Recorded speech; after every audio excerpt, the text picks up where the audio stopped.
श्री राधे राधे। श्री राधे भक्तजनों, अभी आप लोगों को मैं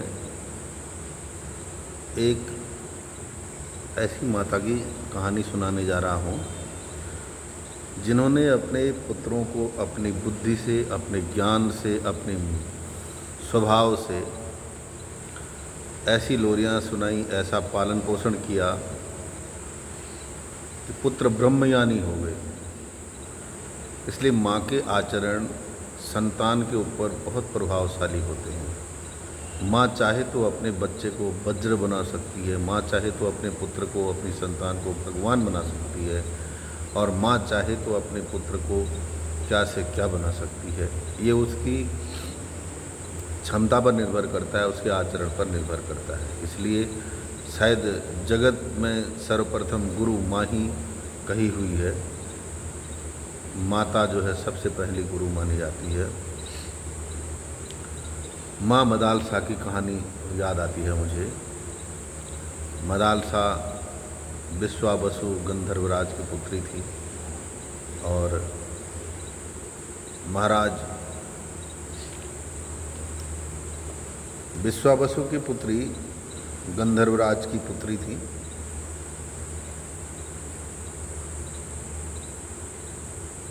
इनका जब विवाह हुआ तो इनके प्रथम पुत्र हुआ, उसका नाम रखा गया विक्रांत। और माँ उसे लोरी सुनाती थी,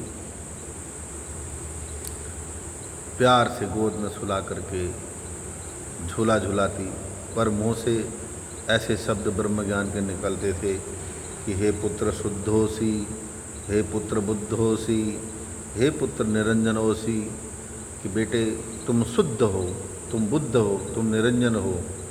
ये शरीर तुम्हारा नहीं है, ये 5 तत्वों का पिंजड़ा है। अग्नि, जल, पृथ्वी, वायु, आकाश, इन सब से पैदा हुआ, इन्हीं में विलीन हो जाएगा। इतने श्लोकों को गीत की तरह गाती थी कि बेटे किसी जन्म में तुम किसी के पुत्र हुए, किसी जन्म में तुम किसी के पिता हुए, आज किसी के पुत्र हो, कल किसी और के होगे। ये संसार उस ब्रह्म को, उस चैतन्य, उस परमात्मा को पाने के लिए है। ये संसार सुख साधनों को देखने वाला जो है, ये जितने सुख साधन देखने वाले हैं, इन सब का अंत होने वाला है। इसमें जितने खोओगे उतने खोते जाओगे, और इससे निकलने का सिर्फ एकमात्र मार्ग है, सिर्फ परमात्मा की भक्ति, और उसी में बेटे इस जीवन को बिताना है और अपनी आत्मा को धोना है, अपनी आत्मा को शुद्ध करना है। छोटा नन्हा बच्चा अपनी माँ से जब रोज़ इस प्रकार के प्रवचन सुनता तो बड़ा होकर के ब्रह्मज्ञानी हो गया, और ऐसा ब्रह्मज्ञानी हो गए, जगत में अपनी माँ का भी नाम रोशन किया, उन्होंने खुद का भी किया। दूसरा पुत्र हुआ सुबाहु, तीसरा हुआ अरिमर्दन। माँ ने इन दोनों को भी विक्रांत पुत्र की तरह ही सब कुछ समझाया सी, और वही शुद्धोसी, बुद्धोसी, निरंजनोसी, ये सब कुछ बताते गई। और ये 3 पुत्र माता के ब्रह्मज्ञानी हुए और जगत में, ब्रह्मांड में अपना नाम भी रोशन किया, और अपनी माँ को गुरु रूप में देखते हुए माता को भी जगत पूज्य बना दिया। आज कौन नहीं जानता मदालसा की कथा को। जब रानी मदालसा ने चौथे पुत्र को जन्म दिया, नाम रखा गया अलर्क। राजा ने कहा, देवी तुमने 3 पुत्रों को तो बैरागी बना दिया, कम से कम एक को मेरे राजपाट को संभालने वाला भी तो बनाओ। रानी ने कहा, महाराज मैं बना तो दूं, पर इस संसार सुख भोग के साधन के अलावा लोग इसका कोई उपयोग नहीं कर पाएंगे। इसलिए इसको संसार में ले जाने के लिए मत बोलो, ब्रह्म ज्ञान नहीं दूं या दूं। राजा ने कहा, एक तो कम से कम राजा का पदभार संभालने वाला होना चाहिए। हमारे बाद कौन इस राजपाट को भोगेगा, कौन सुख देगा, कौन क्या करेगा। महारानी समझ गई कि मेरे इस पुत्र के जीवन में जो है ब्रह्म ज्ञान अभी नहीं है। रानी ने चौथे पुत्र को राज, भोग और सत्ता का ज्ञान दिया।